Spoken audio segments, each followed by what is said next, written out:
गंगा एक शब्द, एक नदी या एक जल की धारा नहीं, बल्कि भारत की आत्मा है। गंगा ना होती तो भारत कभी अध्यात्म के मार्ग में इतनी उन्नति नहीं कर पाता। गंगा का उद्गम हिमालय से होता है। गंगोत्री को गंगा का उद्गम स्थल माना गया है। गंगोत्री उत्तराखंड राज्य में स्थित एक तीर्थ है। सबसे पहले गंगा का अवतरण होने के कारण ही यह स्थान गंगोत्री कहलाया, किंतु असल में गंगा का उद्गम कुछ किलोमीटर और ऊपर श्रीमुख नामक पर्वत से होता है। वहां गोमुख के आकार का एक कुंड है जिसमें से गंगा की धारा फूटती है। इस गोमुख कुंड में पानी हिमालय के और भी ऊंचाई वाले स्थानों से आता है। हिमालय से निकलकर यह नदी प्रारंभ में 3 धाराओं में बंटती है: मंदाकिनी, अलकनंदा और भागीरथी।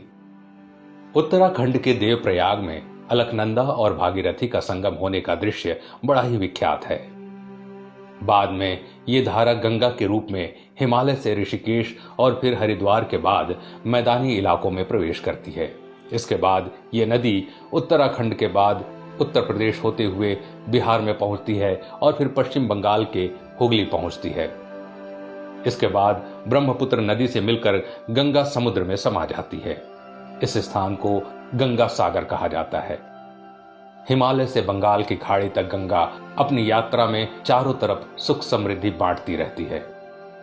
इस यात्रा में गंगा में कई नदियां जुड़ती हैं, जिनमें प्रमुख हैं सरयू, जमुना, सोन, रामगंगा, गोमती, गंडक, कोसी, घुघरी, महानंदा, हुगली, पद्मा, ब्रह्मपुत्र और मेघना। पौराणिक मान्यता के अनुसार गंगा नदी को भागीरथ ने स्वर्ग से धरती पर उतारा था। गंगा श्री हरि विष्णु के अंगूठे से निकलकर भगवान शिव की जटाओं में आकर बस गई थी, क्योंकि गंगा का वेग इतना प्रचंड था कि अगर सीधे गंगा धरती पर आती तो पृथ्वी का संतुलन ही बिगड़ जाता। राजा भगीरथ इक्ष्वाकु वंश यानी कि भगवान राम के ही पूर्वज हैं। ब्रह्मा से लगभग 23वीं पीढ़ी बाद और श्री राम से लगभग 14वीं पीढ़ी पूर्व भगीरथ हुए। भगीरथ ने ही गंगा को पृथ्वी पर उतारा था। हिंदुओं का ऐसा दृढ़ विश्वास है कि गंगा में स्नान करने से उनके पाप नष्ट हो जाते हैं। हर हिंदू की अंतिम इच्छा यही होती है कि मरने के बाद उसकी अस्थियां गंगा जी में प्रवाहित की जाएं। इसी विश्वास के चलते सैकड़ों वर्षों से निरंतर गंगा में इंसानी अस्थियां और राख बहाई जा रही हैं। लेकिन आश्चर्यजनक रूप से इतना सब होते हुए भी गंगा की अविरलता और निर्मलता में कभी कोई कमी नहीं आई। इसके पीछे क्या वजह है, ये हम आज इस वीडियो में जानेंगे।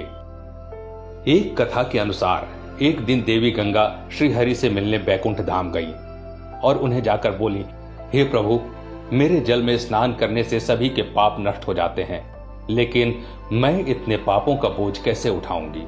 मेरे में जो पाप समाएंगे उन्हें मैं कैसे समाप्त कर पाऊंगी? इस पर श्री हरि बोले कि गंगा, जब साधु संत और वैष्णव जन आकर आप में स्नान करेंगे तो आपके सभी पाप धुल जाएंगे।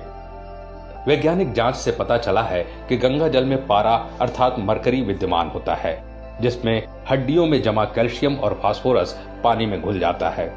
ये तत्व गंगा जल को साफ करते हैं, जबकि बची हुई हड्डियां गंगा में निवास करने वाली जलीय जंतुओं के लिए एक पौष्टिक आहार है।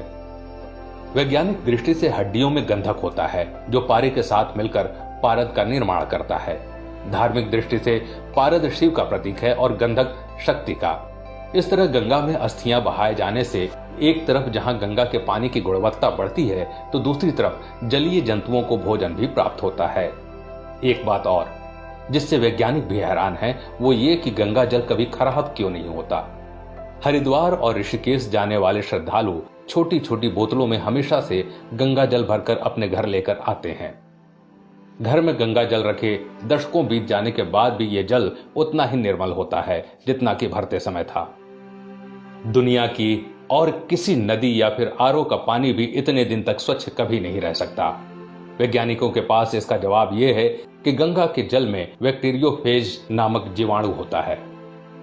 गंगा जल में मौजूद ये जीवाणु हानिकारक सूक्ष्म जीवों को पानी में जीवित नहीं रहने देते, अर्थात ये ऐसे जीवाणु हैं जो गंदगी और बीमारी फैलाने वाले जीवाणुओं को नष्ट कर देते हैं। इसके कारण ही गंगा का जल कभी नहीं सड़ता है। इसके साथ ही गंगा का प्रवाह इतना तेज होता है कि छोटी मोटी अशुद्धियों को यह प्रवाह वैसे ही साफ कर देता है। एक कहावत भी है कि बहता पानी निर्मला, अर्थात बहता हुआ जल हमेशा स्वच्छ रहता है। गंगा जल की पवित्रता का आध्यात्मिक पक्ष ये है कि गंगा के पावन तटों पर बैठकर हजारों सालों से योगी, तपस्वी और सन्यासी अपनी साधना में लगे हुए हैं। इन महात्माओं के तपोबल से भी गंगा किनारे का वातावरण शुद्ध हो गया है। गंगा जल के कभी खराब न होने के पीछे एक वजह यह भी है कि गंगा का उद्गम हिमालय के अत्यंत दुर्गम स्थलों से हुआ है। हिमालय का यह हिस्सा दैवीय और वनस्पति संपदा से परिपूर्ण है। गंगा के जल में भी इन औषधि और जड़ी बूटियों का कुछ सार सम्मिलित हो जाता है। इस वजह से भी दशकों बीत जाने के बाद भी गंगा का जल उतना ही पवित्र और स्वच्छ बना रहता है। इन्हीं सब कारणों के चलते भारत में गंगा को एक नदी नहीं बल्कि मां का दर्जा दिया गया है।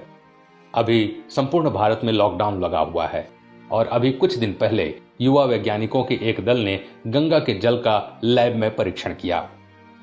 उस जांच में यह पाया गया कि वर्तमान हालातों में गंगा का जल घरों में लगे आरओ प्यूरिफायर से भी ज्यादा शुद्ध हो गया है। मतलब अगर गंगा को औद्योगिक प्रदूषण से मुक्त कर दिया जाए तो इसका जल पूरी दुनिया में सबसे ज्यादा पवित्र है, इसमें कोई शक नहीं। दोस्तों, आज के लिए बस इतना ही। अगर वीडियो पसंद आया तो लाइक करिएगा और ऐसे ही वीडियो देखने के लिए हमारे पेज को फॉलो जरूर करें। धन्यवाद।